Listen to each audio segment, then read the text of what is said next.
We're there. There we go. We're on YouTube. We are on YouTube. Great. Can you hear me? I can hear you fine. I don't think anybody can hear me. Let's see.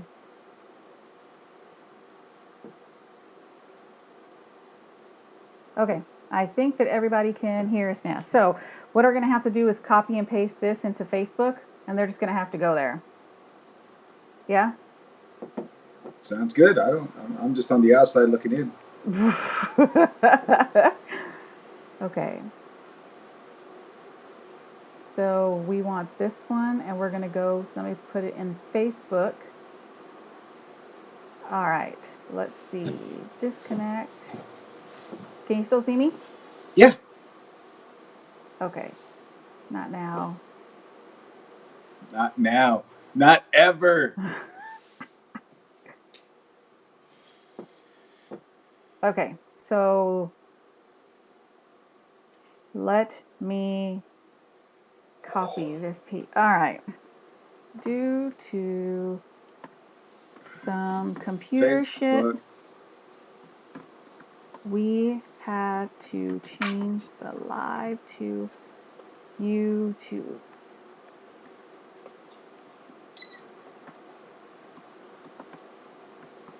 Click the link and join. Now, suckers. Sucker motherfuckers. Come on over. Oh, it says it's not freaking found. I swear, I just quit.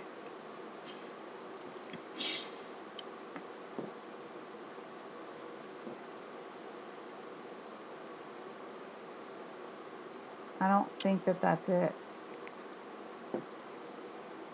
How do I go about share? Oh, right here. Copy.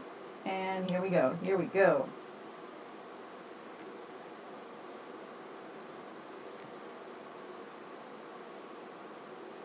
This is so annoying.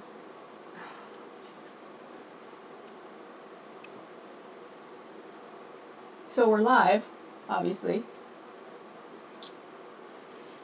Oh, it generated. I think we're good. Hold on. I'll do it again. Oh, shit.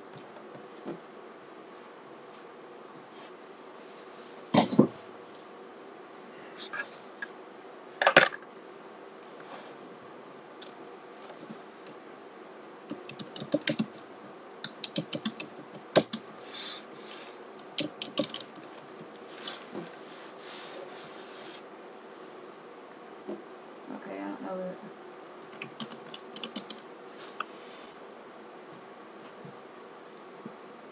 There we go.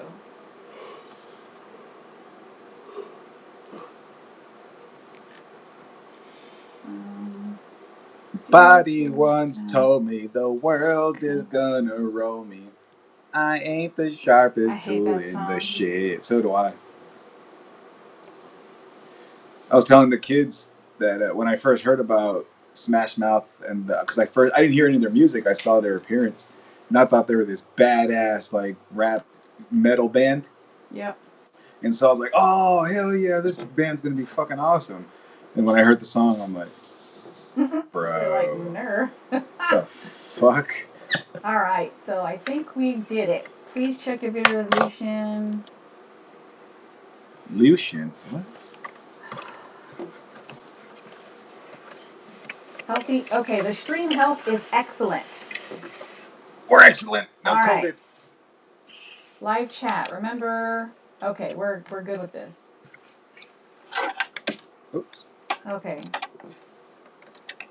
Okay, so I believe we are good. Page. Okay, so I know that it was shared to. Dang, why? This took an hour. Actually, it took like 2 days to figure out. Stupid llamas. Yep. I'm gonna tell you what. I'm gonna fucking master this streaming software. I'm gonna fucking master that shit. Yep. Some bullshit. There we go. Due to some computer shit, we had to switch to YouTube. Come on over. Okay. Okay. So here we are again. I apologize for. Wait, is my mute button? YouTube, come on over. I was muted. Okay. Here we go. Okay, so here we are again. I apologize for. Wait, is my mute button? YouTube, come on over. I was muted. Oh, Is that a delay on it? yes, it is. Okay, so you hear it? You hear it playing back Again. When you stop talking, yeah. Okay, I'll just mute it. Wait, can you hear me though? I can hear you fine. Wait, will they be able to hear me on YouTube? Not if you mute the feed. Son of a B words. I promise. All of a sudden, it's radio edit. Let me see. You're logging onto YouTube to find it? Yeah. Wait, can you hear me though? Oh. I can hear you fine. Wait, will they be able to hear me on YouTube? Not if you mute the feed. No, they can hear me. They can hear you. Yes. All of a sudden, it's radio. Oh man, that's funny. Okay, we got this. We look funkified. I can't hold on. Join us for podcast talk and spooky story sharing. Okay, here we go. All right, we are finally up and running. Okay, so again, I apologize. I'm not even in advance to go live with people anymore, and I didn't know that. I've done it 1,000 times in the past. That's why I was kind of resting assured that I was able to do it. But anyway, we can't do it. The streaming sucks to Facebook, so we are able to live stream to YouTube on my YouTube channel. I don't know the name. Maybe Anna Romero, maybe Goddess Guidance. I don't know. But we're here. You guys have the link. So we're doing this. Haters. Okay.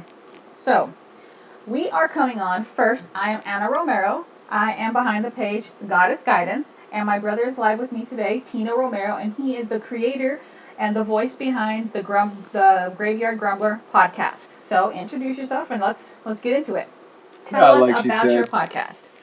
Tell us about the podcast. That's always fun. Well, the podcast was initially put on just to have a platform for me to say whatever I felt like saying. And so it evolved into a very passionate hobby for me. So I don't have a specific topic that I talk about, but I am fascinated with aliens, paranormal, conspiracies, cults, serial killers, and everything else in that kind of taboo category. And just as recently, not about a couple months ago, I decided to add some spooky stories in it, and that's now that spooky stories went from weekly to every 2 to 3 weeks, since I have to write everything, and it takes a while to come up with good shit. So I enjoy the Grumbler podcast. It's fun. So I noticed that. Okay, so you said it takes a while for you to come up with stuff. Number one, how do you find the motivation to do so? And number two, how is it that you decide what it is that you're going to be talking about? What is it that you're gonna, how does that process? What does that process look like for you? The process for what I'm going to talk about, I wish I had something cool and extravagant way of thinking, but I'll sit there and see a commercial or listen to something. I'm like, oh shit, hey, I remember someone mentioned about this conspiracy. Let me look it up. Oh, I'm going to talk about that. Just like when my Antichrist episode that I just released, I was listening to Marilyn Manson, and the record 1996 came on, and yes. the hook is, anti-people, you've gone too far. So I was like, I'm going to do it. I'm going to put out an episode. So it's pretty much whatever I think about, or if the kids and me are talking about something, they're interested or curious about it, then I'll look it up as well. So you mentioned that if the kids talk about it, you will look it up as well. Now, are you in the future, because I know you don't do it now, but in the future, are you going to at some point incorporate them into your podcast process, like give them a space for them to come in and either create with you or create something with you, or in addition, meaning standalone but with you? We're actually talking about starting a whole separate podcast, us four of us. So it's going to be able to be the girls and me, and all three of them really into paranormal. So they want to focus primarily on just paranormal stuff, to where we go hunt different places here around Texas, maybe even outside of out of Texas, and then either record everything and just put it through a feed on a podcast, or watch supposed haunted houses and destroy the facts and fictions and our thoughts and feelings on it. But it would be a completely different podcast from the Graveyard Grumbler podcast. I don't want the Grumbler podcast to be associated with whatever I start with the kids, because that's not fair for them. Right. You know what I mean? I don't want them, like, I won't even call myself the Graveyard Grumbler. It'll be just my Tino or dad or whatever we decide on the title, but I'm not going to have that umbrellaed over them.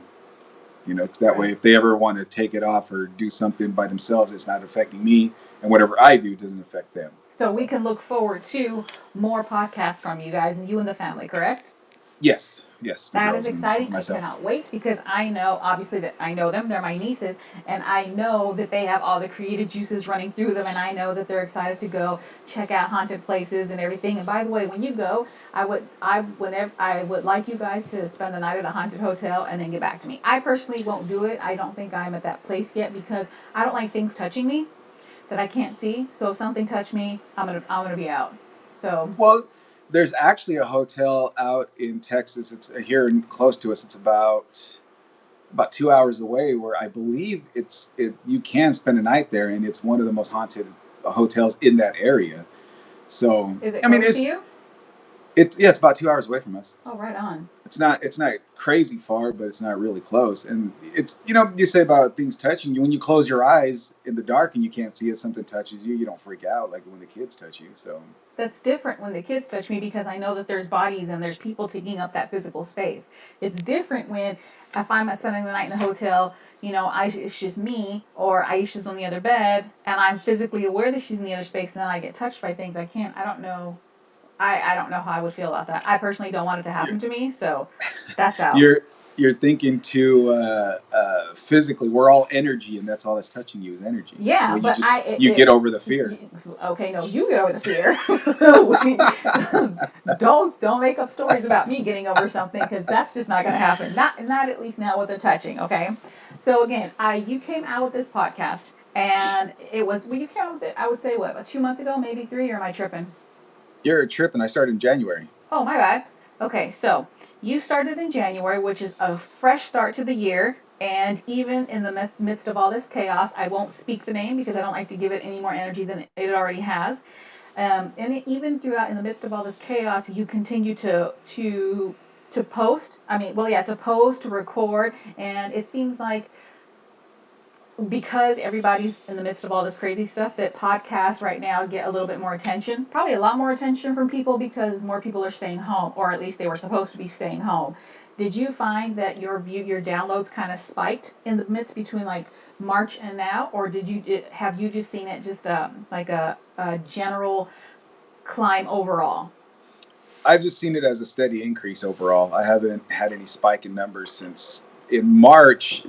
I was still freshly new onto the platforms, so the steady rise I could attribute, of course, to everyone staying home, and when people are chilling and don't want to watch video or laying in bed, and they can just play a podcast and help them fall asleep, which doesn't mind. I mean, if I can soothe someone to sleep, then that's a bonus for me. But I haven't really noticed a spike in downloads because of the whole shit that's going on right now. That's interesting, but it's good that it's been a steady climb for you, a steady Yeah. increase. That's very good, because I think it shows true interest, and not just like episodic interest, in the sense of like, we're going through this episode of shit right now. You get what I'm saying? Yeah. So that's good. Yep. Well, I'm glad that you are here, and I'm glad that you created the podcast, because I know, like you mentioned, you enjoy writing and you have your whole life, but you really didn't have the opportunity to let that shine, or to get allow your creativity to show. And now that you've done that with the podcast, and I've seen your notes, obviously, when you show me the notebook and everything, I see it. So I know there is sincere research going into all this, and not just like, oh, I skimmed Google, I saw this, and I'm just kind of go. I'm gonna kind of share things based off headlines I've read, because you know how people do that sometimes. They kind of skim and they don't necessarily research, and then that's when they end up looking really dumb, because they just didn't do the research. But anyway, I know that you're doing all this research, and there is a lot of effort behind every every episode that you post. So I'm glad that you did that. I'm very excited, especially because you're my brother, and I'm always excited that my siblings start to allow their creativity to pop out. Now we just have to wait for our sister to do her thing and get Yeah. started on that, because I know it's coming, and that's very exciting too, because we'll definitely be incorporating her creative thing, because I don't want to Yeah. speak it if she doesn't mention it, but we're definitely going to be incorporating her creativeness into what we do as well. So that's exciting. Very, very exciting. Yep. Got to plug her too. Yes. So the other half of this live stream is talking about our paranormal experiences, correct? Now, Correct. we previously, when we were on live on Instagram, we did share some experiences, and those were really, we kind of started from our childhood and kind of moved our way up to not the present, but more present than when we were younger. And we talked about some adult experience and everything, but I have some new stuff to share, some things that have taken place since then. But overall, let's just, because I'm sure nobody, a lot of people weren't on the live for Instagram. Let's talk about some of the experiences that we have had. Overall, or Yeah, since just the beginning? and whichever Well, seem to stick out.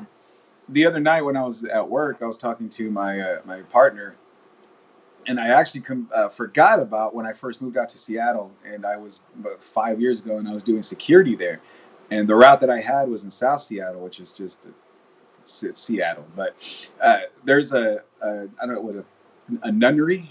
It's not. Is that what it's called? Where they house nuns and teach them how to be nuns? Is it called a Convent. nunnery? It's A a convent. convent. There you go. Yeah. I don't know if it was like a hatchery or whatever it's called, No, it's but a convent. so my job when I was a security officer, I would drive to that area and I'd walk the entire church and rooms where they stayed to make sure that there's no creepers. Because I mean, you have a whole building full of women. People are going to try to peep and creep. So I would walk the entire thing. Well, right, it was about I don't know about 200 yards from the church where the buildings where the nuns slept at, and then like another 40 feet past, it was just this open field like a garden where people just hung out, and then there was just like this shack, but it had a door and the light was on, and so I would walk. Oh, I'm thinking it was the priest or someone else that stayed there. Not a big deal. Well, one night I saw there was a guy standing outside, just looking around, and I waved. He waved, and I was like, all right, I figured he was dressed in black, and I thought, oh,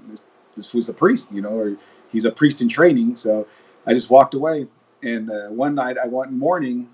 Well, I'll say about a week later when I first saw that guy, I got an alarm code, so I had to go respond out there to go make sure that nothing was broken. If there was, reported, whatever. This is Well, nighttime or daytime? when I saw the guy in the black, it was nighttime. Okay. And when I went to go respond to the code, it was daytime.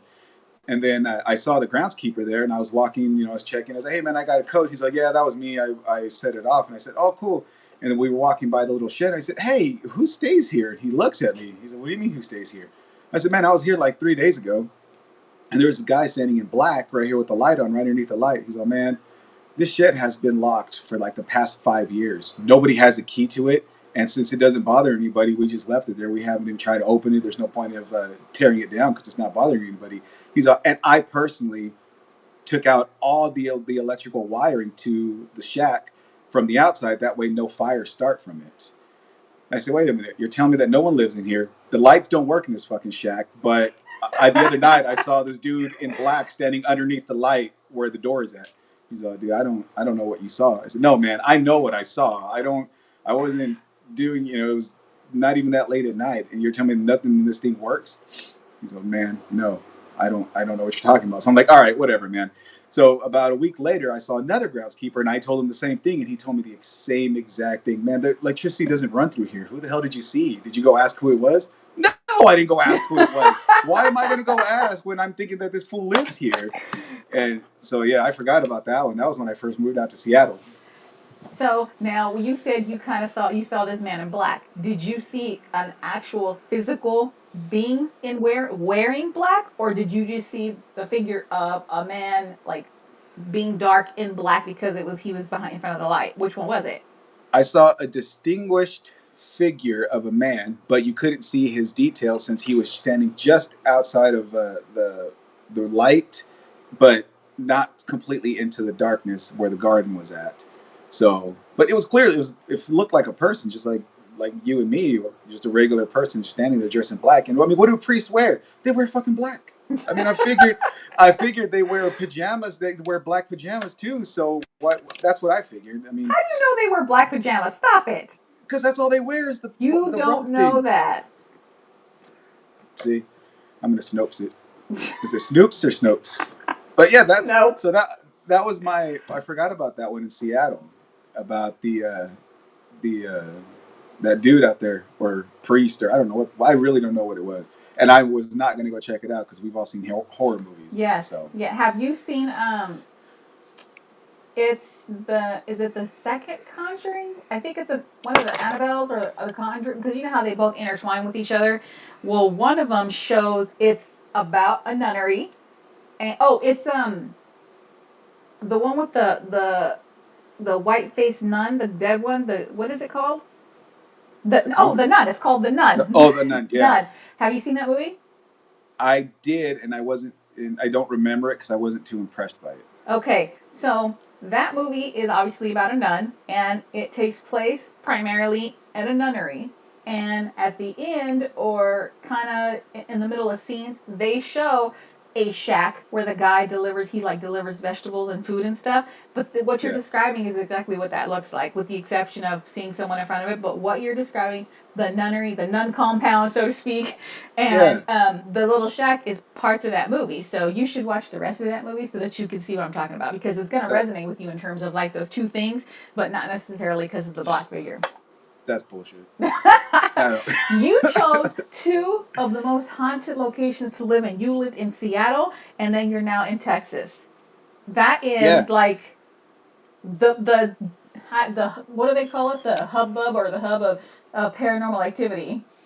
Well, allegedly, from what out in Seattle, there's a place out there in Queen Anne. It's real famous. It's called Queen Anne. It's a city. It's a little town. Oh. And there's a huge bridge that runs across Lake Washington, I want to say, or is it Lake Union? I can't remember, but it's a big ass bridge, like 30, 40-foot drop. It's called Suicide Bridge because people walk over there. People walk over there and commit suicide. Now, allegedly, if you're driving through there, you can see shadows falling off of the side of the bridge. And if you're walking, you can hear screaming, apparently. Yikes. I drove with my windows rolled up when I drove there at night. So you've driven over the bridge. You've driven the bridge. Oh, yeah. Oh, heck yeah. All the time. I can't do it. I won't be able to do that. Yeah. I mean, I didn't have a choice. I had to get across the lakes. I don't have a hoverboat. So. Do you think that if you had a hoverboat that you would still see the shadows? I actually wanted to go. See them from, what I'm asking is it more of a only if you're on the bridge, like going over the bridge type thing, or if you're going through the water or on the water, would you still be having some sort of paranormal experiences, in regard to the jumpers? From what I've read and what people have confirmed is that it's only when you're driving by the bridge. You see kind of one of those, you see it out of your peripheral vision, you see something falling out. And when you look, you can just see like the end of the shadow fall off the bridge. And you didn't see any at that time? I didn't, because it wasn't late enough, I don't think. It was usually in the late evening or early morning that I drive by, and not like the witching hour of... The witching hour. Why is it the witching hour? Why do they call it that? That's the devil's hour. You know what? There's different versions and different explanations, and I've heard them both. I've heard if they wake up between 1 and 3 in the morning, or 2 and 4 in the morning. Primarily 3. 3 in the morning is like it's the time that's the time when the veil is the thinnest and all the creepers and the spookies, they come out. And that's when they come out the most, right? Like bad stuff or just creepy stuff in general.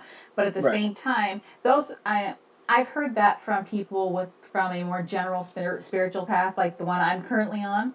But at the same time, people on the more religious path, which we obviously also have experience in, I've heard, well, that's the time of the angels and God comes out, communicates and stuff like that. So I've heard both versions of it, but more the one about like the creepy stuff come out and mess with stuff and everything. You know what's about the whole creepy stuff and religion thing? You know, I'm going to throw a plug on my podcast on my last episode for the That's what we're Antichrist. here for. This is for Did your podcast. Spill it. Plug it. which I didn't realize, and I just learned it. 'Cause part of my episodes, I don't know what I'm talking about. I do the research and share it as brand new when I first do it. It's not something I've known about for years, like baseball. I will never put out an episode about baseball because I know a lot about it. It's not fun to me to talk about. So all the topics I know nothing about or very little, and I need to do more research. So when I share it, my enthusiasm is just as like, oh my gosh, check this out, you know. But the pentagram. Did you know that that was actually a Christian religious emblem? Vaguely, but yes. I Yeah, remember hearing like something about it. it initially was to represent the five wounds of Jesus. Oh, there's my wife. Hi. Hi, Teresa. Hi. I brought you a screen. What's that? I brought you a computer screen. Cool. But it's the What did the she buy me? pentagram. She bought us my computer screen for my computer that I just got. Oh. Teresa said hi. Hi, Teresa. She said hi. E. Look at, she just waved at you. You missed it. Hold, please. The phone's ringing. She's waving at you. Yeah, but she can't hear me because you have the earphones on, nerd. Right. But she's waving at you. Well, I can't see her because she's on the side unless she leaned over like she just did. There she goes. See, I can see her now. But it's yeah, the pentagram, the star was initially for the five wounds that Jesus has suffered, which were, you know, everybody knows, the wrist, ankle, side. And then the circle around it was the pentacle to hold, and it was like a protective circle to protect the holiness of the whole meaning behind the pentagram. But as the masonries, the masons decided to work on a lot of cathedrals, they started getting a lot of credit and putting the pentagram symbols as, you know, paying homage or homage. I'm not French, so it's to the religious factor of the church. And then the masons were getting too much recognition, too much credit, so the church basically said, "Fuck you, that's related to evil," and it became Satan's. Because they took the spotlight, right?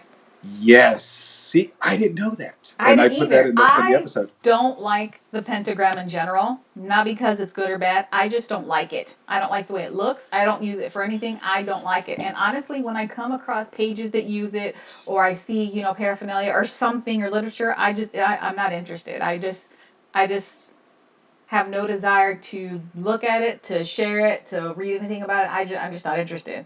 And I find myself being more and more adamant about that these days, because, you know, in the past you're like, oh, it's whatever. I don't, it bothers me, I guess, and I don't really know why. So I just got it tattooed on my lower back. Well, now we have to get matching ones. Look, But yeah, can you see the chat, the YouTube chat? You cannot. You're blind, huh? I cannot see anything. I'm on the outside. I'm on the outside looking in. That's shout out to Green Eyes. Oh my God! Time out. Speaking of Green Eyes, I have learned. Oh no, nothing about her. I have learned that our Theo Rock is soon to be released. Yeah, my mom told me that. Yeah, I don't know any dates or any specifics, but I'm excited. I think we should have a party with strippers and cocaine. I think we should probably leave out the ladder. Well, yeah, he's too old to climb them, so leave the ladders out. That's full. I'm done with you. We're not talking about Theo Rock anymore. We're moving on to something else. But anyway, when you were talking about the bridge, Elizabeth said that Chris had told her about that bridge. Chris tells us a lot of weird stories about when he goes places. It's weird and creepy and gross, and it's some crazy shit about how, you know, like the rules and the laws of, you know, men versus women in a lot of overseas countries and stuff. And he says he has seen some shit, like some crazy shit. And he tells us a little bit about it because, you know, it's graphic, but he has definitely shared a lot of his stories with us. Yeah, that's the downside of traveling with the military. Yep. So, where do I start? Okay. I posted on my personal Facebook. Did you see when I posted the documentary that's on that you can find on Amazon Prime? Yeah, I was actually going to talk to you about that. Did you watch it? No, I haven't. I haven't really had time. I've been so busy the last few days. I mean, but look at you, color me busy. Before I even watched it, I was reading a story / urban legend type thing where that guy is called the Suicide Shadow. So whenever he comes up here, I don't know if it relates to the documentary, but I was going to put that on your Facebook, but it was too much to type out, so I wanted to wait for the live. But I'm glad you brought it up. And I was reading that whenever you see that, he just drains your energy, tells you how worthless you are and how meaningless you are to life, and you should just kill yourself and make the world happy. And a lot of people have confirmed seeing that same exact shadow that the documentary's about and that you posted about on your Facebook, seeing that this person, this shadow comes out and forces people to kill themselves. And the documentary, see, I found it okay, let me back up a little bit. On this recently, we were talking with Marcos, like me and my sister, all of us were out hanging out talking with Marcos, our brother, our little brother Marcos, and even oh no, Elizabeth wasn't there. And he finally opened up about his paranormal experiences, which is eventually I'd like to bring him on. Now that I can do this fancy schmancy thing right here, I think I'm able to bring him on too if I can figure it out. But he was opening up about his paranormal experiences. Uh-oh. I'm timing out. Something's happening. Okay. He was opening... Elizabeth, is the feed still coming through? Fine? Can you let me know? Because I got like the circle thing, so I don't know if that's on YouTube or if it's on my live stream. Anyway, so YouTube is not receiving enough video to maintain a smooth... As such, viewers will experience buffering. Okay, so they're going to experience some buffering.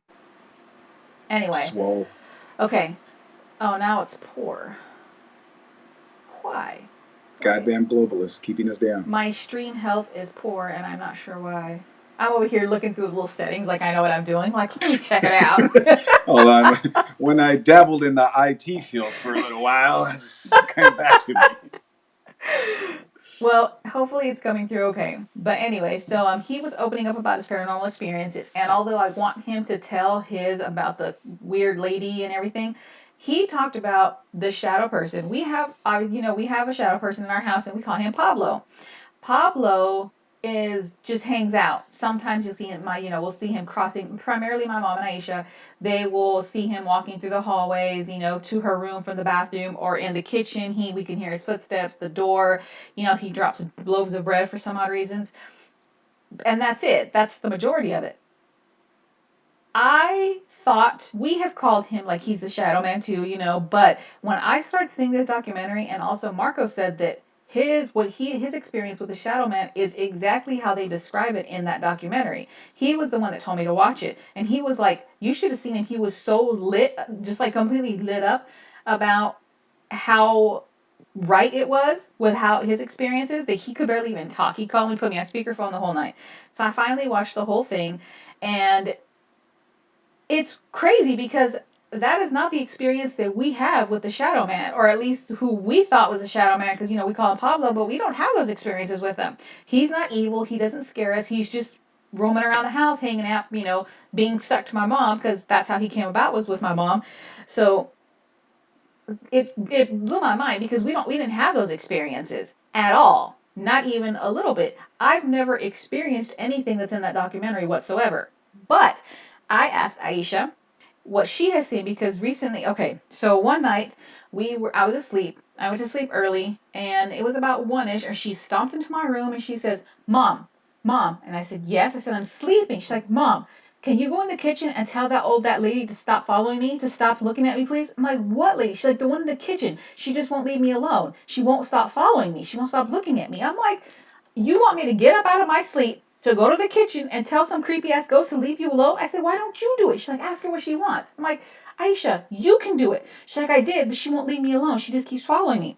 So I'm like, I'm not going to get up, Aisha. You just have to leave the kitchen or something. So then she says, well, can you at least go in there and tell those people in the washroom to stop staring at me? Can you at least do that, please? Because they're bothering me too. I'm like, what the heck are you talking about? So I told her, I was like, I'm not getting up to do it. You're going to have to go tell those people to leave you alone because I'm sleeping. I'm not getting up. Okay. That was that, right? She canceled out the kitchen. She was toasting marshmallows on the stove, on the fire, and apparently they were just pissing her off. So the next day, I got her up to tell us about it, and she was saying that the lady that's following her, because I don't physically see things, but I see them in my mind as they happen. So I see the lady, there's this lady that I do see in the hallway, and I don't know how old she is or whatever, but she has this white dress on with long dark hair, which we're going to get into that in just a little bit too. But she's never done anything. She just kind of paces back and forth in the hallway. Aisha's experiences, Aisha's my daughter, his goddaughter. This is who we're talking about. She, in the kitchen, she described her as just some older lady that kind of was standing there with her hands down, but like her hands just crossed over, just standing like this close to her, just staring at her. Aisha says she wouldn't completely look at her, but she would kind of do the peripheral vision thing and she can see her. And she said her hair, I think she said it was maybe like medium lengthish, don't quote me on that, but she said she wouldn't do anything. She would just stand there. She wouldn't leave. She wouldn't leave at all. In addition to that, in the washroom, she said that these creepy things just kind of peek around and look at her. They just keep looking at her, and then they go back, and there's like a few of them that do it. And I asked her, I said, okay, so what do they tell you? I said, what do they look like? So she described them as tall, kind of lanky, and she can see the skin color. It's not like their shadow or anything. They're just their actual skin color, but she sees no features at all. She just sees them they come around the washroom, and they peek at her, and it's several of them. When I saw this Shadow Man documentary, they have a picture of there, a drawing, and I showed her, and because our experience with what we thought was a Shadow Man is not bad whatsoever, I showed her this picture and I said, "What does Pablo look like to you?" And so she showed me. So I'm going to show you the picture. This is what it looks like. I hope you guys can see it. Now, to me, the guy in the hat is how I perceive Pablo. And that is also how my mom and Aisha see him, but they see details of him. They see him as an actual man, not necessarily solid, but like a wispy man with actual, features. And Aisha can like describe the color of his suit with the buttons, the whole nine, okay? Put it down a little bit, about a quarter inch. There you go. Oh, right it's black. There's no screen. Oh, my bad. Okay. See, so is the glare okay? Tilt it back a little bit more. And that's good. Yeah. Okay, so you guys see it? Okay, right there. Okay, so the hat is who we thought was Pablo, and that's who Aisha sees as Pablo, but we don't experience anything negative. Now, the let me see. Okay, the first little lanky dude, that's how she sees the people in the washroom, but they're taller and their skin color. That's how she sees them. Those are the ones that come out in the washroom. And she also talked about, because in her closet she says that she has these creepy things that kind of crawl out of her closet and they come out and then they go back in. They don't like go near her around the room or anything. And I asked her, she volunteered this. She said, and because she pointed to the third one, she's like, and those are the creepy crawlers that come out of my closet. And I said, which ones? And she pointed to the ones in the middle. So she has all of this happening around her, and she wants me to go up to tell them to leave her alone. I mean, there's only the shadow creatures are malevolent. They're not peaceful entities. That's what I've learned, I guess, with the documentary. Yeah, that's why when the whole I never pictured or assumed that Pablo was a shadow person, because shadow persons are mean little fuckers. They're not very nice. I think that according to all that information, then Pablo is not a shadow person at all. No. And there's only two options now that you have. One is to obviously get an exorcism on the house, and two is to have Mom and Aisha removed from the house. We don't need an exorcism on the house because there's nothing malevolent in the house. There's nothing evil. There's nothing trying to hurt us. I can cleanse the house. I think that when it's time for an exorcism, that's something that's literally just outside of the realm of anything, and it's going to take like a team of something or people to get it out, okay? We're not at the point of an exorcism whatsoever. You're thinking of the worst case scenario of the typical textbook of damage, but look at the history of the house and how many people have been bothered, scared, and disturbed by the entities in the house. But just because they're not affecting you or us, it doesn't mean that they're not being mean and hurting people. I mean, they pushed Marlene out of the shower door. They did not. Although, here's the thing: when she said that she saw Pablo, or what we thought was Pablo, that one day that like all hell broke loose. I saw that too, and he did look like the tall guy with the hat. And Marlene said that's exactly what he looked like, and she also had experienced those feelings that everybody talks about. And that's not how I was scared because I saw a fucking ghost, right? But aside from that, I didn't experience those feelings. I was just scared because I was seeing ghosts. That was it. There was no like all these feelings that people talked about. I didn't experience that. So that tells me that that person probably was not Pablo, and Pablo is not a shadow person. So, from my extensive study abroad at MIT on the paranormal, I from my understanding is that everyone who comes in contact with the shadow, or not shadow people, but any entity period, is going to affect them in different ways. So your fright isn't going to be the same as mine. It's not going to be the same as Marcos's or Marlene, because everyone is carrying some sort of energy that's way different from ours. Right. So like when you said that you weren't scared, that doesn't mean that they weren't being malicious and evil and scaring the shit out of anyone else. Now, having said that, don't you think we were two people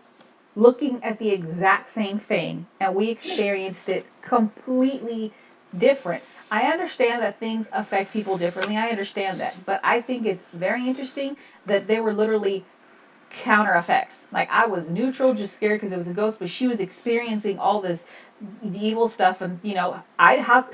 Not that I want to experience, but how come I didn't experience that if we were looking at the exact same entity? You see what I'm saying? And I understand that it's going to affect people differently because we're all different. Like you said, our energy is compiled just differently. I understand that. But we're looking at the exact same entity and everything was so just opposite. Like I said, My I was scared. I was very scared, but not in the same context that Marlene was.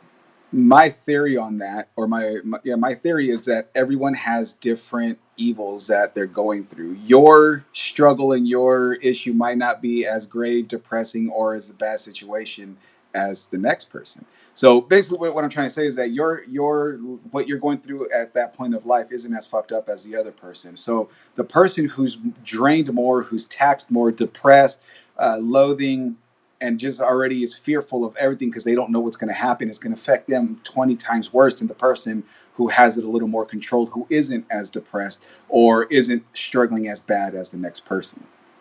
So when the entity has that power to affect different people, it's because it's just how strong you are, and how, what's the word, where you're able to ward off certain things, because you have a better, well, not tolerance, but a better force or protection built up because you're in a happier place.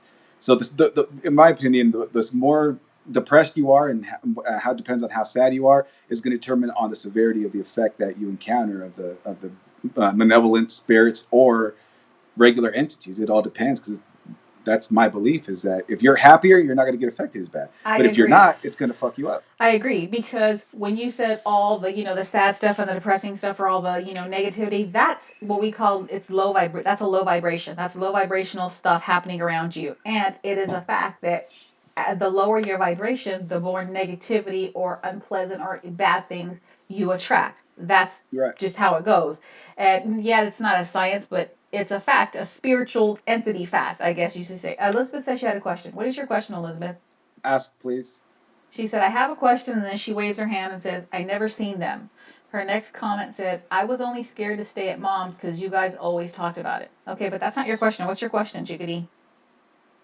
Yeah, you in the back. Your hand raised. Yes.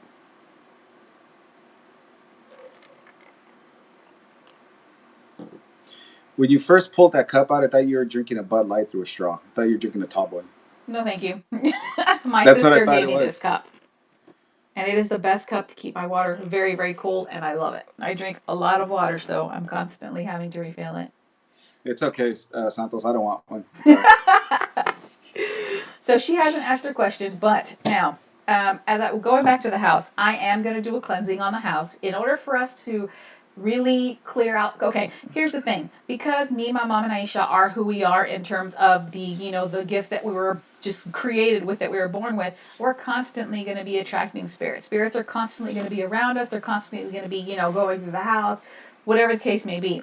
But the ones that stick around for no reason are the ones that we either have to help to cross over, because my mom has the gift of being able to cross people over.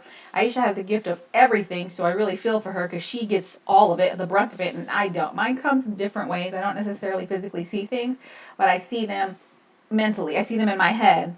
Anyway, so we're going to do a cleansing. Me and my mom are going to do the cleansing together. and we're going to clear out the house, and we're going to fill the space with positivity, because because sage is like the spiritual Clorox, it'll clean everything out, but now your space is empty, so you're going to have to fill it with something positive. And that's usually when you use a different herb, or candles, or whatever the case may be. So we're going to do that, and we're just going to have to keep doing it every few months and stuff, because that's just how it's going to be. I mean, it's like cleaning your house regularly. You can't just clean it once and then never clean it again. You just have to keep cleaning it as necessary. So Elizabeth's question is, why didn't I see them? When you try too hard to see something because you hear talking about it, you're not going to see it. Yes. It's going to come unexpectedly when you're not wanting to see it. So every time you go to mom's house and you're expecting to see it, it's like when you go whale hunting, you're expecting to see a goddamn whale, you're not going to see it. Did you say whale hunting? Don't hunt whales. Yeah, I mean whale watching. Not hunting. I was like, don't hunt whales. I'm vegan. I can't hunt whales. What are you?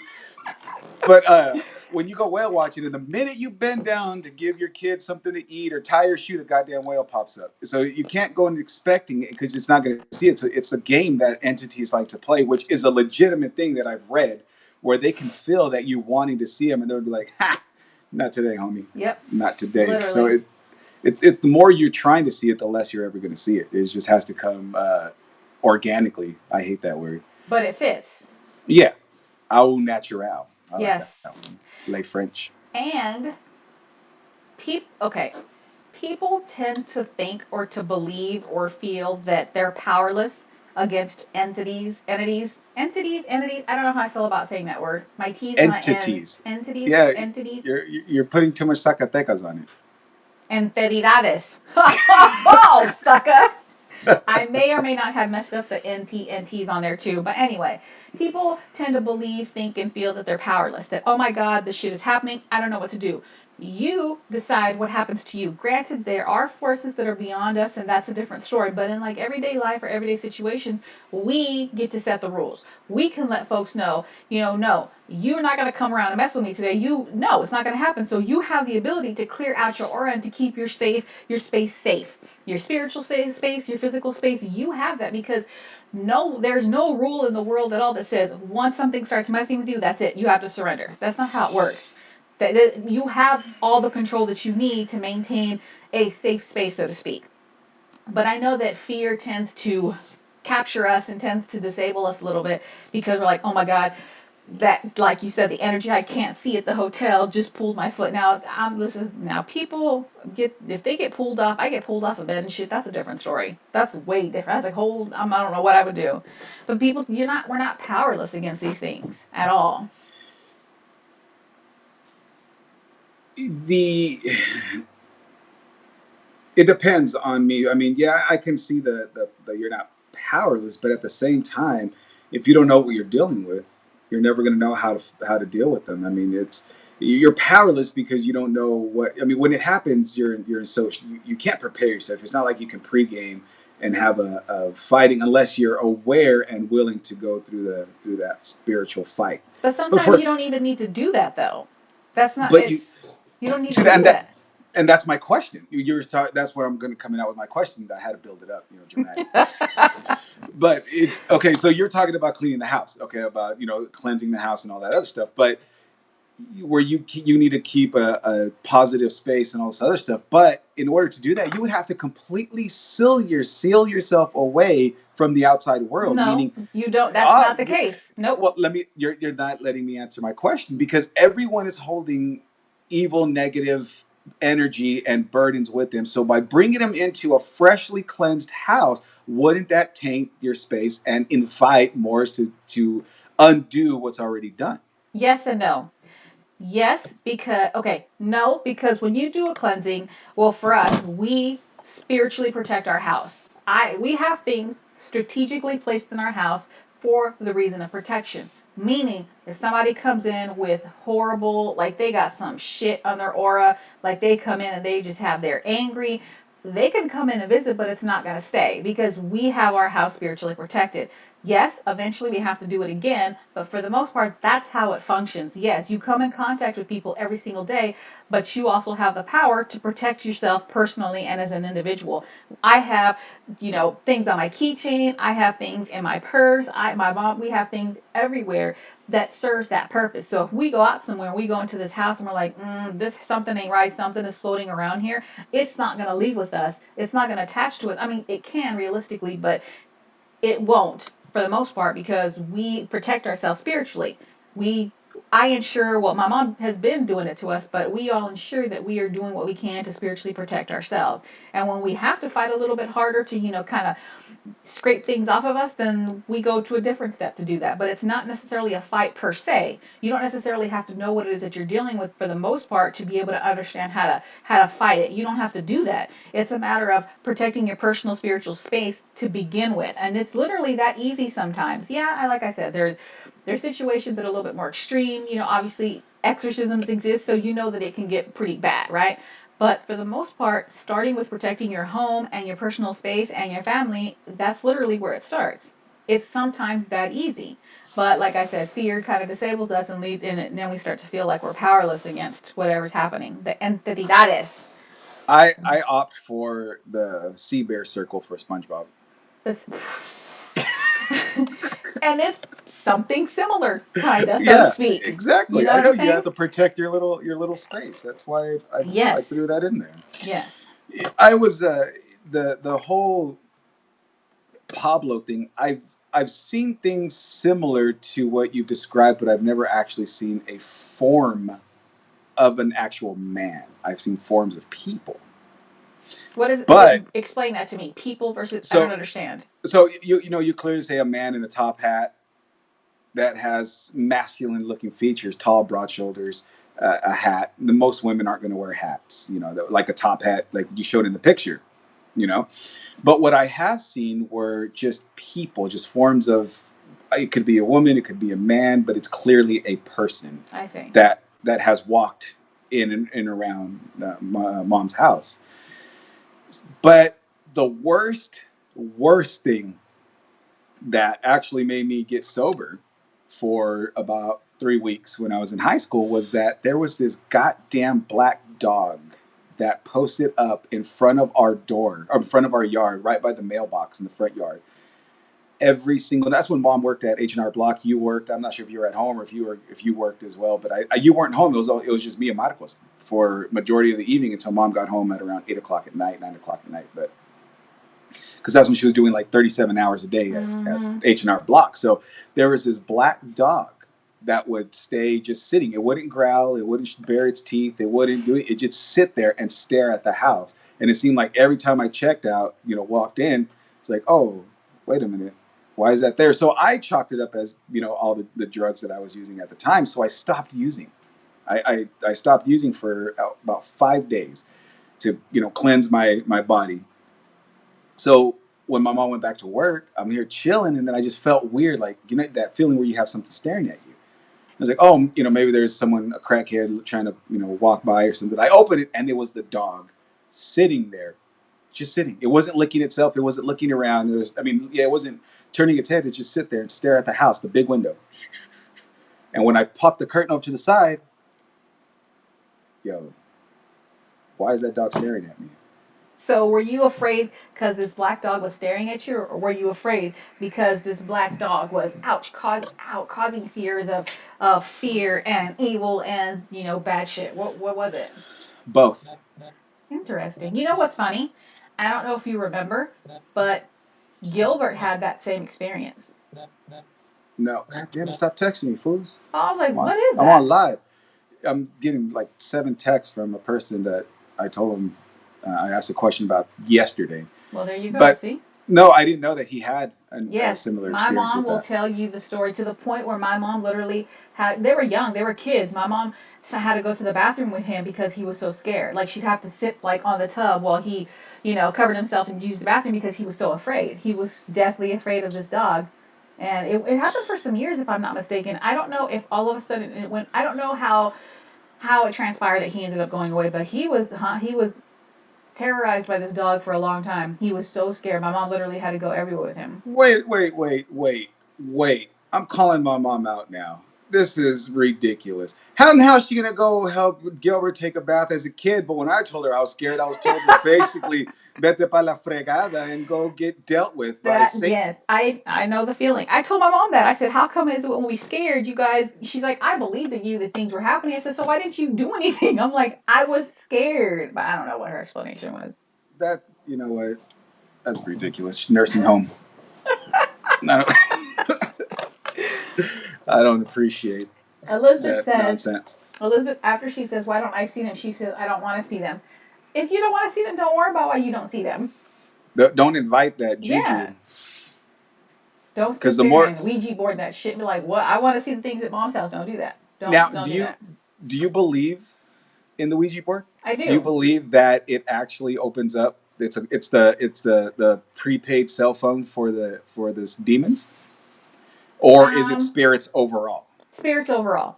The Ouija board, it's just a tool. That's all it is. Just like people think tarot cards are evil. They're not. They're just cards. That's all it is. How you use them is what matters. I use cards to do readings. I don't invite the evil. I don't I don't do that. I just tell you what's coming through for you, and that's it. That's all I can do, right? I mean, I can guide you. I can work on you, like I said, self empowerment and stuff, but the cards don't do anything other than just help you with the spiritual work that you're doing.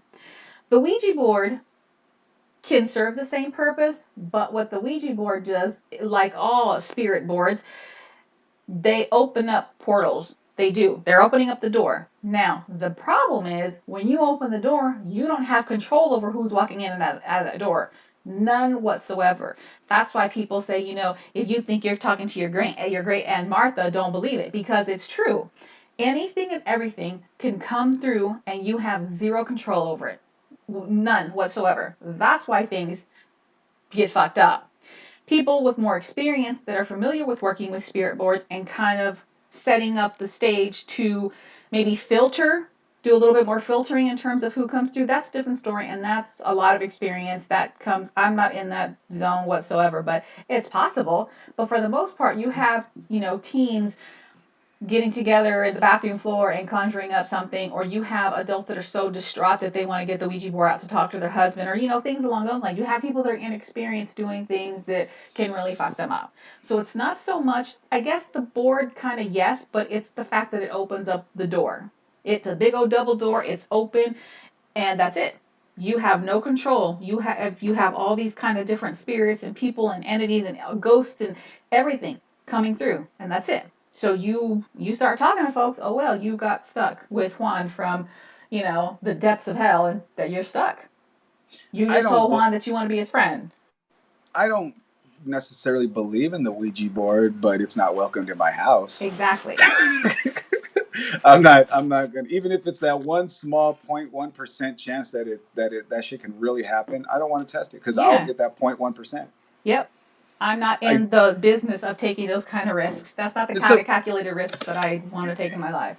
you mentioned about the cards and how you don't slide into the evil part of the cards. Now, if from my understanding is that you said it's through a spiritual nature. So if you're doing a reading on someone and they have imminent, I don't know, not death, but something evil that's going to go after them, how do you filter that, or how do you not receive that transmission to relay to that person? Because you draw the card, If it's something that's evil, how do you put it back and reshuffle? All Or the some okay, all the cards do is help you figure out what you already are receiving. For example, if I'm coming through like, okay, I got something like something is heavy, I can't figure out what it is, let me get the cards to help me. So if they come up and it says relationship, the card relationship came up, that tells me that there's an issue in your relationship that you need to address. So the card just kind of clarifies it because I'm already experiencing that feeling. I'm already experiencing what it is that I need to communicate, but sometimes we need clarification. Sometimes we need a little bit of help, right? How are you able to talk to my grandpa? I know you relay it. Oh, we'll get into that. Elizabeth says, how are you able to talk to my grandpa? I know you relay messages to my mom sometimes. I'll get to that just a second. So that's that's how the cards work. If there is something that source, and source is referred to, you can call him God, you can call it the universe, you can call it whatever. I refer to it sometimes as source, sometimes as spirit. When source comes, source is going to tell me whatever it is that I need to tell that person. If it's something that I need to be careful with, I'm going to communicate. If it's something that I don't do predictions. I stay away from predictions because I'm in a place where free will plays a major role in our lives. So I don't feel like I'm qualified to participate in any predictions. I don't want to. That's a tricky road that I don't want to go down. But anyway, source will tell me what it is that I need to convey or what it is I need to communicate. So if source is telling me, you need to, let them know because you receive the messages differently. I receive them sometimes as a feeling. I can smell things, I can hear things, I can like get a feeling, a touch, or a taste, or my head will hurt, or I'll get like flashes of something in my head, like pictures or a scenario, or sometimes words, or sometimes like I'll get, if their guardian angels are coming through, I will literally see people kind of like dressed differently, and I'll see because sometimes they use like signs, like they'll say tell her to stop, and they'll hold up the sign, stop, stop, stop. So I have to convey that. So if something is coming through to where they need to prepare for something, or they need to watch out, or they need to, something is coming about, then I have to communicate that. I can't hold it back because all I am is like the messenger. I can't determine what they get to hear and they don't get to hear. That's not my place. I don't get to do that at all. I see. Does that make Makes sense? sense. Kind of. I know it's hard to explain. And I was actually gonna do some readings, but obviously this streaming shit just was garbage. So I'll have to prepare for that at a different time. So Elizabeth, how are you able to talk to my grandpa? I know you relay messages to my mom sometimes. Okay, I don't talk to him specifically or all the time. Which grandpa? My dad, for Tino.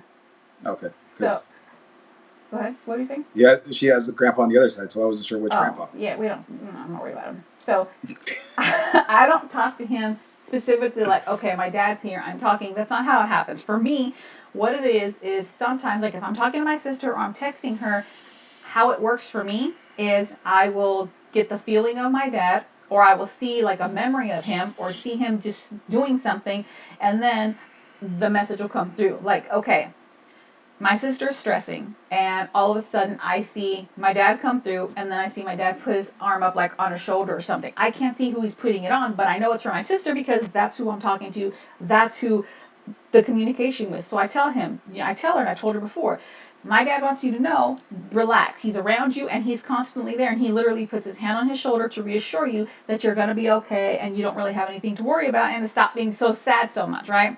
So that's how I get the messages, but they come sporadic. They I don't know when it's going to happen. I can't necessarily, it's not like maybe it's a medium, being a medium a little bit, but I'm not versed enough or experienced enough to say like, oh, I practice mediumship up and down. Tell me who you want to talk to and let's get down. Let's have this party. I'm not there yet, but that's how it comes through for me when I get any messages from him for my sister. Now, the interesting thing is Aisha talks to him. Aisha's never met him. Aisha has no idea who he is, but she can tell me things about him. Apparently, he talks to her often. He visits her often, and they have some sort of spiritual relationship because she has told me about it without me asking. She will say, did my grandpa do this? Or what does this mean? And it's something in reference to my dad. Yes, we've shared stories, with all the kids about my dad and stuff, but there are often times where it's specific habits or specific traits or specific things that would take place about my dad that she has told me several times. So she has this communication with him that I didn't even know existed.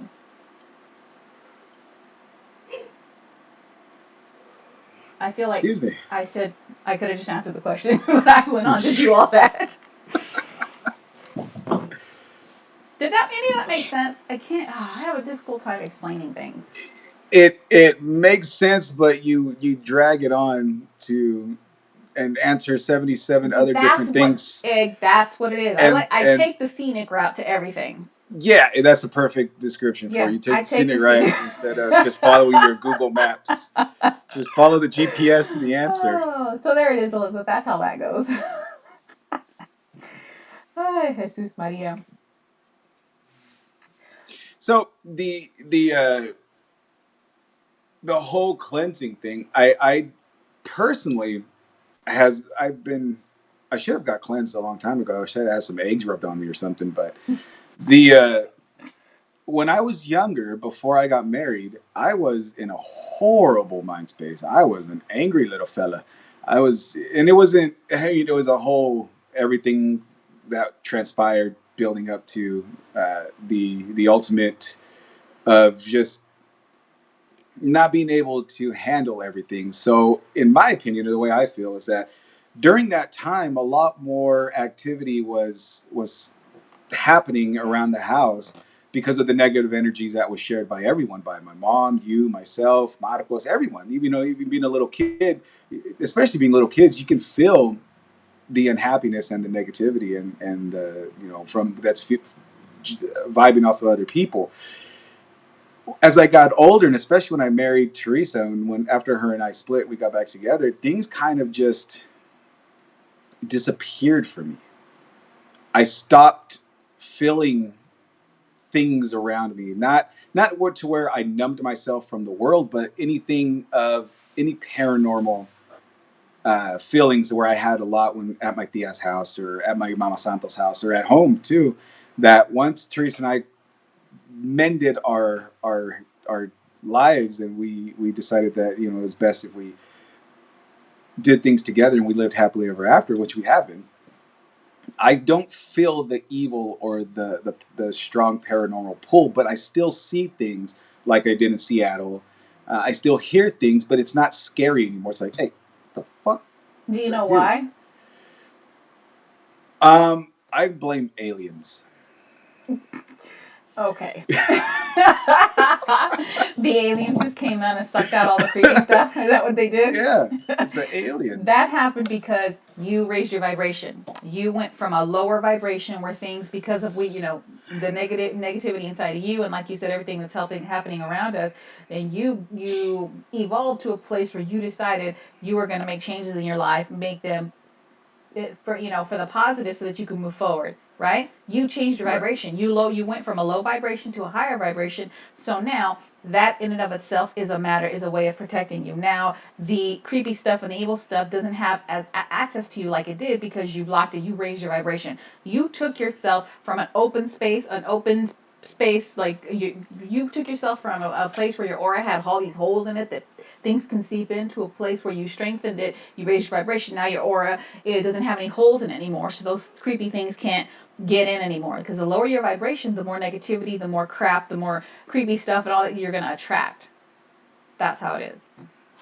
Yeah, well, that makes sense. Even now, I've been going back and forth on this. Now, do you believe, which I'm pretty sure you do, but for everyone who's listening, do y'all believe that certain, I wouldn't say experiences, but encounters will help you fight or kick habits that aren't good for you? I'm not like a come to Jesus where I almost died, so I have to quit everything to live. So, for example, Yeah, it's example. it's not a secret where I was a huge alcoholic. I drank a lot every day, binge 30, 40, 50, 60 beers on my days off, but I drank every day. I was a big I was a functioning alcoholic. But one day I was watching a UFC fight with Jesse, and this is how I quit alcohol. It's weird. Jesse brought over a 30 pack, and me and him were going to tear it up like we always did, and then I took a drink out of a beer and got so sick where I had to go throw up because it made me ill. Like the taste was so repulsive, it was disgusting.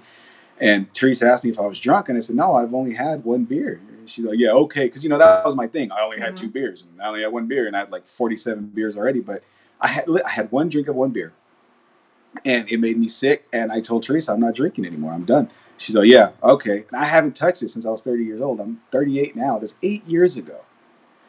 Now, I'm sure that has to do with a lot with just over drinking and being sick. That's the regular factor. But do you think like subconsciously there was some sort of entity or some sort of thing that was like, hey man, you're about to die. Stop drinking, fool. Yes. Yes. Explain how and why. It's hard to explain. It's Don't take the scenic route. it's divine timing. I believe in divine timing.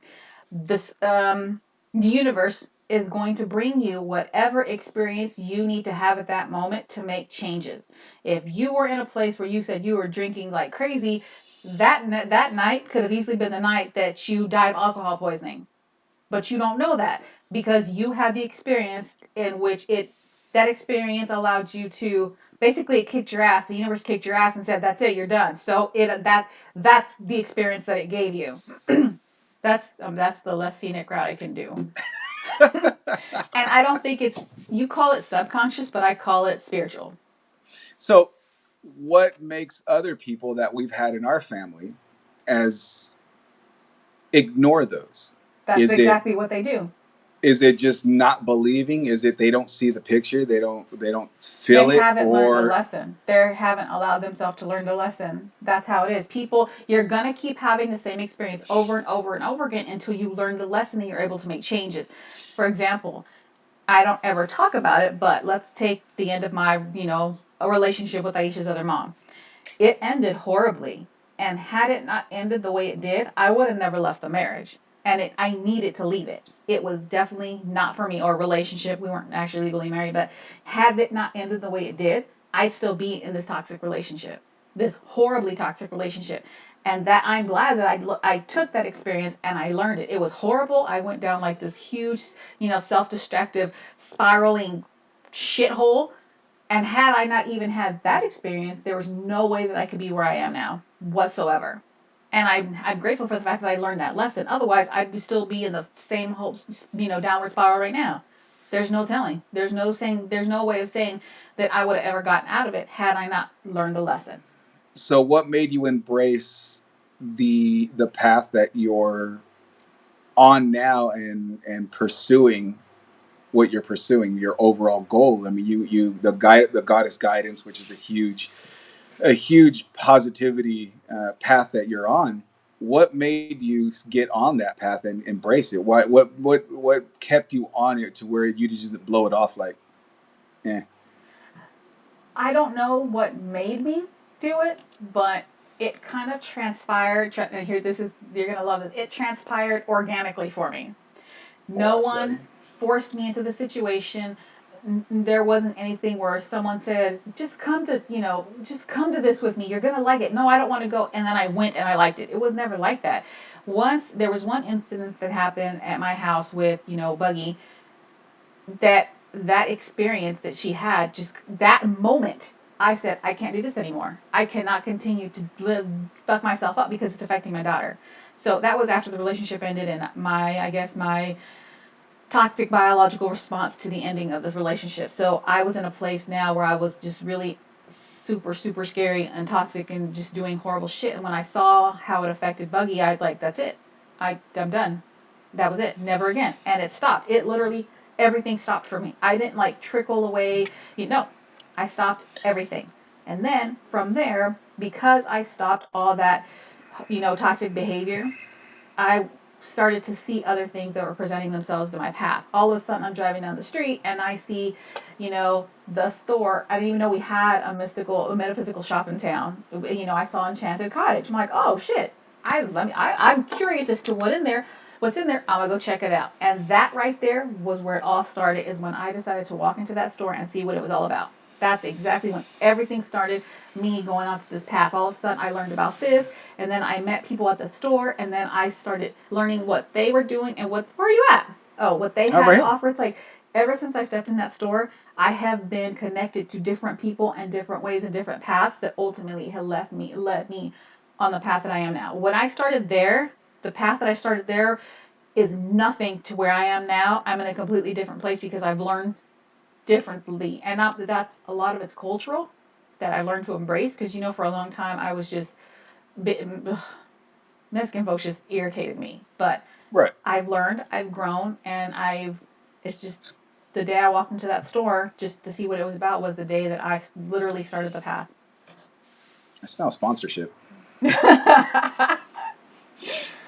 So wait, So Elizabeth says, when we were talking about evolving, she says that was me with my old self, which led me to my higher self is when I started my podcast. So that was a moment for her.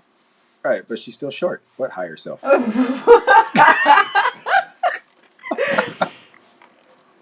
Well, damn. And just for people who don't know the backstory of the Graveyard Grumbler podcast, that was actually an inspiration for me to start my own podcast. Was listening to Elizabeth and her first couple episodes, knowing that just an average everyday person who just comes from a regular background can start a podcast. You don't have to have this super crazy celebrity following or these big TED Talk bullshit or these CEO type special abilities to start a podcast. That you could just start one. But here's the thing.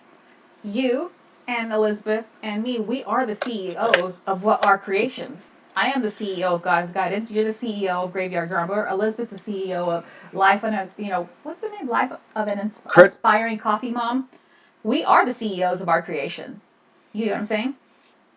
Right, but now that we've started, we understood that. But to get started, people have this assumption that you have to be great and have a huge voice to get your voice out there, and you don't. All it takes is for one person to start listening, and it's gonna just a chain reaction from there. It's cliche, but all you need is a dream and the will. I mean, I didn't know how to start a podcast. I had zero idea how to start one. Elizabeth told me, "Hey, check out my podcast on Anchor," and I was like, "What the fuck is Anchor?" So I opened it, and I was like, "What the hell? I don't know what this is." She's like, "Yo." Well, she didn't say yo, but Elizabeth talks. She's I said yo on my commercial. She said, "You can start a podcast. It's super easy. All you do is hit record and talk, and you can edit, add this." I'm like, "It's not that easy." And so I put it off, and I was told Teresa, I said, "Look, come here next week. I'm going to do my podcast." And of course, she's just like, "Do it. What are you going to talk about?"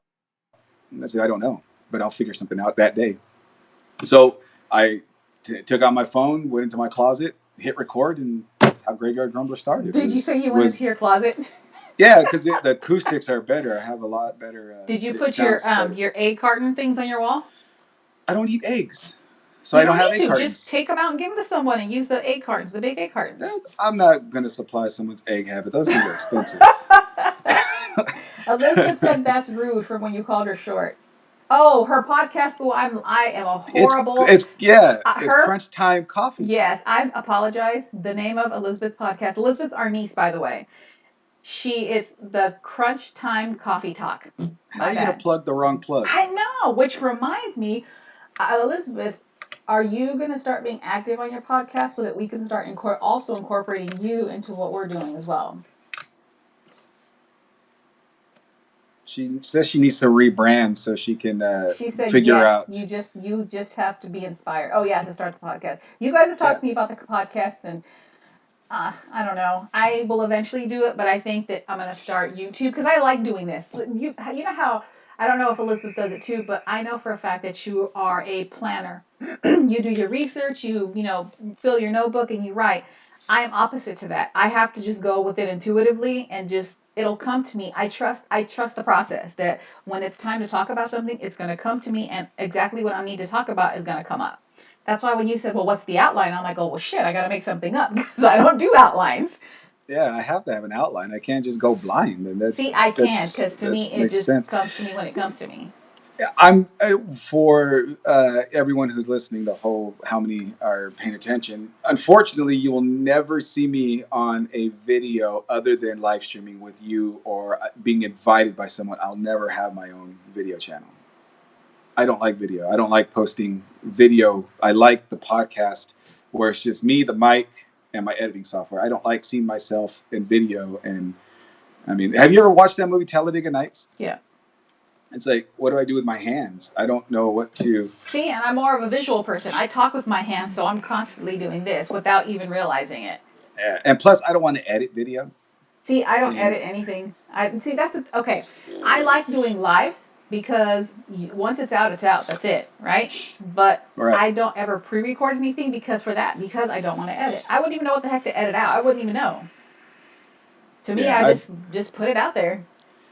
I just strictly podcast unless I'm invited by someone else. And we will definitely be doing these more often, at least once or twice a month, or once every month, or once every 2 months. Yeah, come on, people. We have to build a cult following. The Romero family cult. Yeah, it'll take off. Elizabeth says yes, she has an episode in mind for Afterbirth. That sounds gross, but you should reword that. and move over to Podbean. Definitely Podbean. Yes, Elizabeth. Shout out Podbean. Elizabeth, you know what afterbirth is? You should not say that. That's all the gooey stuff that's It's put in the tray and the gross. bags. It's gross. So yeah, we're gonna, and once she gets started on that, we're gonna start incorporating her into that as well. And like I said, I'm using this streaming software now. I can add more people. It's gonna look weird like this, but it's okay. It's okay. We'll figure it out. It doesn't look weird on my end. All I see is you. On my end, I see us both, but it's literally like the picture of my entire web browser. So at the top, it sees like my tabs open and what's on the top. Good thing I'm not looking at porn. Can you maximize that stuff? Well, I tried to, but I couldn't take out I couldn't crop it at all. So. Oh yeah. Oh, see, Elizabeth says she uses she used to have an outline, but it sounded scripted, so she stopped doing it. Oh, the gardeners are here.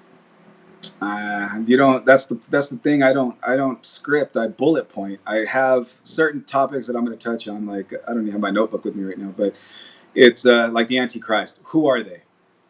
Okay, you write the definition and you put it in your own words. Like for what I do is I read the actual definition so I can not fuck that part up, and then I'll give my own take on it, on exactly what the Antichrist is and what I think it is. I like the way you do your podcast because I could tell that you're doing it from a knowledgeable perspective and not just from a fly by the seat of your pants, which there's nothing wrong with that, but no. I like that you come from a more knowledgeable perspective.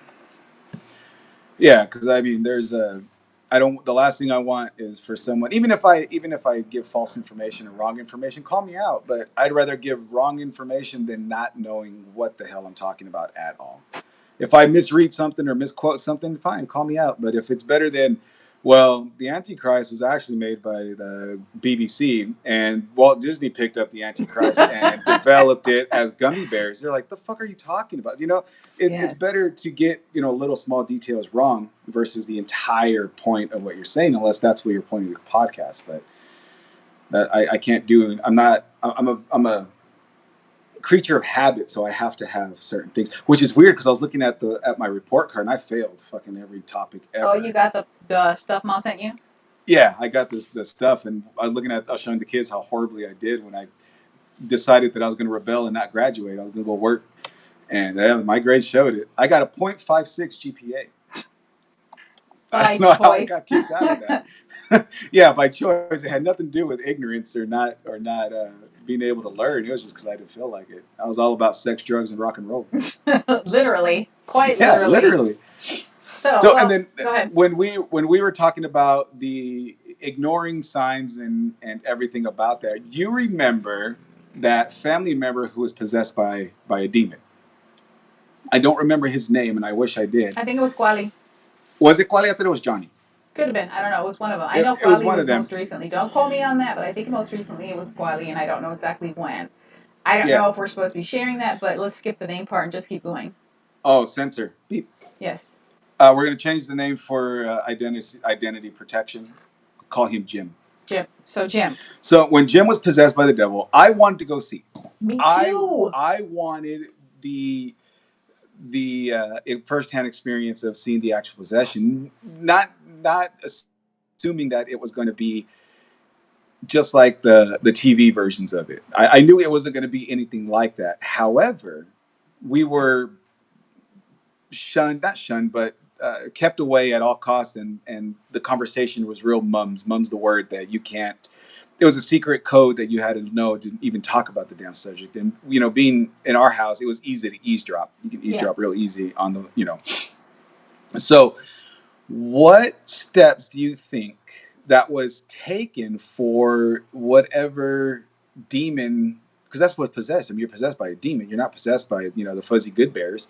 So what steps did my mom and others take to prevent the latch?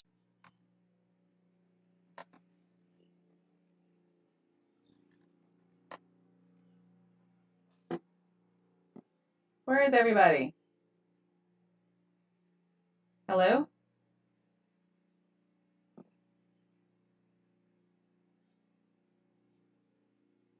What does it say? Connection was lost. There was a problem with the network. Okay. Well, it looks like we got to wrap it up because we got cut off. Let's see if we can call him back. You're there? I'm there. I'm Oh, here. you I'm here. are? Oh, okay, I'm my here. bad. I don't have a picture on you of you. I can see you. Okay, well we can't see you. I didn't hear anything you said after what steps will they take to to prevent the latching. That's the last thing I heard. That's what I said. Oh, I thought you What were talking steps? more. Well, what steps did they take to prevent latching on to them and bringing it back to So themselves and you have to us? do you have to do your personal protection. You have to, number one, you shouldn't be over there anyway, but you have to do your personal protection. You have to do those things that keep you safe and that keep your spiritual bubble from being infiltrated. Now So remember, someone that was possessed, most likely, and I'm not saying for certain, most likely, like you mentioned before, were in a low vibrational space. so the what credentials did the people that were dealing with Jim have to give them the opportunity to fight the possession? Because, excuse me, from my understanding, from what I've read, was that only the holiest of holiest who've been trained to fight the possession have the ability to do so, or only a priest. Not, I mean, I think very rare cases are demonologists allowed to get into that fight. But what do average ladies and what abilities did they have to where they were able to fight it and be safe and protect themselves? I mean, I would have set them on fire, but that's just me. Credentials don't, I can't speak on credentials because it's not like you go to the school of, cleansing auras. And I mean, there's people do the stuff online, the certifications, but realistically, the stuff, from my perspective, is kind of useless. I don't care that you have a certificate. I need to know if you can take care of this. You get what I'm saying? Yeah. In this credentials, I can't even say that really it matters, but it's experience. A lot of experience. People learn things, they experiencing things. Sometimes they fail, sometimes they succeed, but they're learning from those experiences, and that's what makes them qualified. Now, just because, for example, my mom is a curandera, she always has been. She doesn't like it. She doesn't really like to dabble into her spiritual gifts, but she's getting better about it now that we're all doing it together. But that's just who she is. So she can help when it comes to cleansing. And if the three of us do it together, it's even more powerful and it's more successful, or it's more, what's the word? It lasts longer, maybe, is what I'm trying to say. But there's no credentials. It's just from experience. Experience makes you qualified. And knowledge. Some, just because, say Sarah hasn't done 500 of them, but she knows how to help, that makes her qualified. Hmm. There aren't any. You know what's weird? They can see you on the stream, but I can't see you on my screen. Oh, well, that's good. I guess Yeah. I should stop making faces. Yeah, so it's not a matter of credentials, it's a matter of experience, is what it comes down to. Well, that's not the answer I was hoping for. What kind of answer were you wanting? Maybe they were undercover priestesses and they had the power of Christ to compel them. I mean, that's this. You We don't want have to have you don't theatrics. have to have a title to have the power of Christ work with you. I know that now, Yeah, you don't have to but have a title. for live streaming purposes, wouldn't it be that much more? Like a superhero landing, and don't worry, no te preocupas, I vengo. You know what I mean? Yeah, but It, what difference is a messy vengas if you don't know what you're doing with the title? That could be the high priestess of the entire world, or a specific, spiritual path.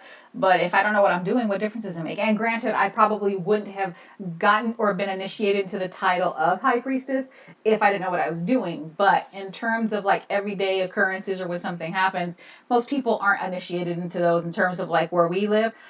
But aside from, taking the scenic route, you don't really need a title to do what you need to do to I've help. been lied to. You've been I've been lied lied to? to. Yeah, the Probably. books and TVs. Probably. Because I that's don't who like it. says why is it that a priest gets to have more of a relationship with God than I do? Who said that? Why am I less than? And that's not the case. That's not a true Well, yeah, story. yeah, and it's the whole reason why I'm not religious. Yeah, religion is interesting, and not in a good way. What would it take for someone very close to us, related? I'm not going to say any names, but like a brother, but is our brother, would have to do to get rid of whatever's latched on and drags him down? because there's times where he's on the up, and the best thing, there's times where you can tell he's just being drained by something.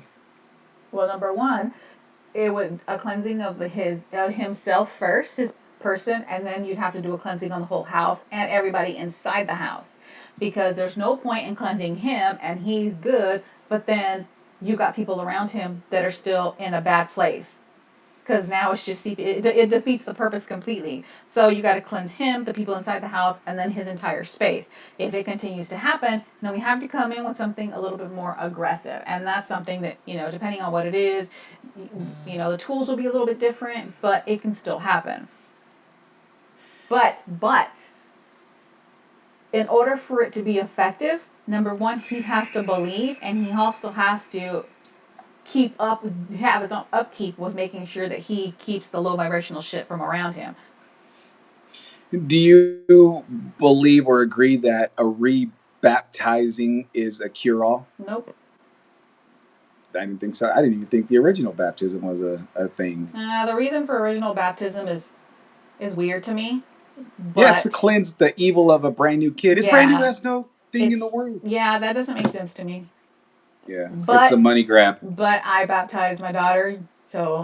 Well, yeah, I mean, we're all baptized. All of my kids are baptized. In my podcast, in the episode of the Antichrist, I share the horrible, horrible, horrible confirmation experience we went through at the church. Mexico? Good God! Yeah. The 6-hour church that we had to stand in. Yeah, I told on the episode that I believe I went in there when I was about 8 or 9, and I came out when I was 15. Seriously, that was the worst. I believe, and I didn't even understand what was going on until we got out and there's fireworks and we were confirmed. Yep. I don't know what we're confirmed into. Like, what did we need to confirm? Like, what was I don't know. What was in question that we needed confirmation? Yeah, I don't get those whole steps. So, the next reason why I brought that up was because stereotypically the possessions happen to really religious people or over religious nuts. Now, do you think that is misguided, or not misguided? Is it false, or is it like Elizabeth's case? Not saying that she's going to be possessed, but where I don't see the demon, but on the opposite side is I really want to be possessed because I want to know if it's real. So they invite it in, rather it be being religious that kind of walk hand in hand with each other. I've wondered the same thing too, and I don't understand that part at all. Yeah. I don't understand it, because if someone is so spiritual, what was it about them that invited the opportunity for that to happen? I don't understand it either. But at the same time, it's like after those experiences, those people now have the knowledge to help other people in the same situation. I don't know if it's for the purpose of, becoming a mentor or a professional or an expert in it. But, I mean, that's a really effed up way to do that, It's like you could have just gave them a book or something. You didn't have to take their soul and shit. Yeah, exactly. Yeah, I don't know. I don't understand that just yet. I don't understand that. I don't know. I don't have the answer to that. Someone's at your door. Girl, you scared the shit out of me. I heard it pop open, but I didn't see anybody. Good thing you were looking out. What do you need, babe? The air feels so good in here. Oh. Are you done painting? No. What's wrong? I'll just come in. Well, we're live, just so you know. Okay. What's wrong? The air. Oh, okay. It's good. So, I talked about your creepy experiences, your creepies in the washroom, your crawlers in your room, and the lady that watched you roast your marshmallow and wouldn't leave you alone. I talked about all that, and I showed pictures. So, yeah, I don't know the answer to that. I don't know it at all. I can't even see what's going on. My feed froze, but Elizabeth said that she can still see us. Yeah, I can see everything perfectly fine. Awesome. So, we've been on for an hour and a half now. Is there anything else that you want to add before we wrap it up? An hour and a half? We've been on? Oh, I was like, we're almost on for 2 hours. We're on for an hour and a half. Yeah, I forgot that you and I have been on for quite some time figuring it out. The only thing that I would like to add. See, now I have a platform. Now it's my time. This is the stage. Dance. With the whole podcast is I don't put my podcast out to be serious. I don't put it out to be like I'm a know-all. I put it out there to have fun. If anybody who has listened to it or is curious on listening to it, you're gonna laugh, you're gonna cringe, you're gonna shake your head, and you're gonna stare at your whatever device you're listening to on like, the fuck is he talking about? That is the whole purpose of my podcast, is to just to break whatever routine and mundane task that you're doing, just for that brief, even if I catch it just for about 5 seconds. If I can get your mind off of whatever is going in and give you a little bit of whatever different emotion you're having at that time, then I've succeeded in my show. Yes. That is my whole thing of my podcast. That's why I choose the topics. I could have gone into motivational. I could have gone into sports. I could have gone into straight music, but I didn't. I chose taboo topics that people are curious about but don't really want to do the research for themselves.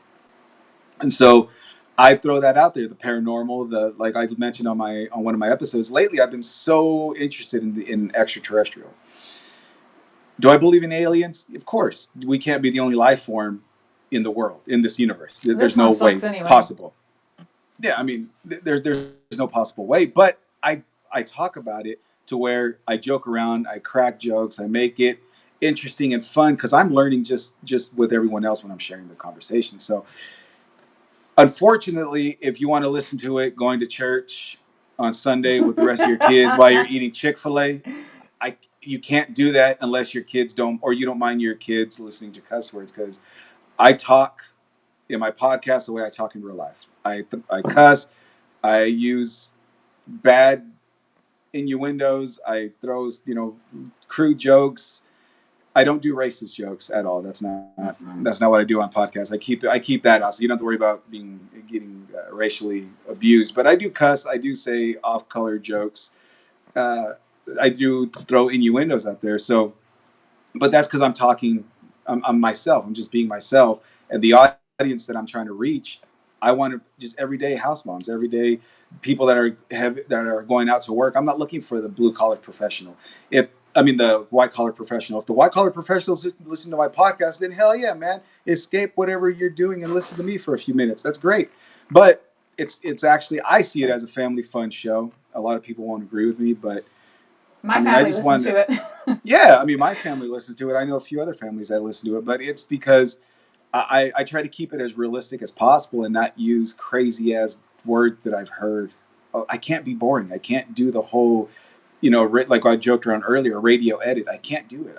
That's not who I am, and that's not. If I ever did that, I would be selling out.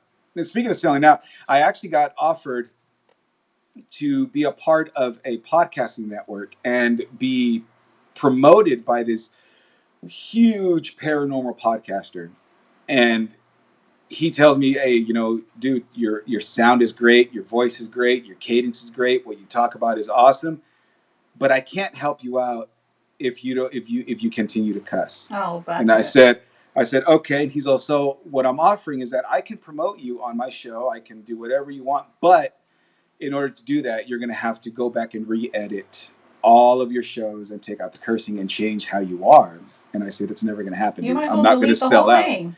I can't. And I told him, I said, I'm not something that I'm not. I'm not going to change me cussing. I'm not going to change the stuff I talk about and the way I talk about it. It's not going to happen. I appreciate the offer, but that's selling out. I can't sell out to appease the masses. I'd rather have a small following and be realistic with all my people versus having a multi-thousand following and be fake. Yep, I agree.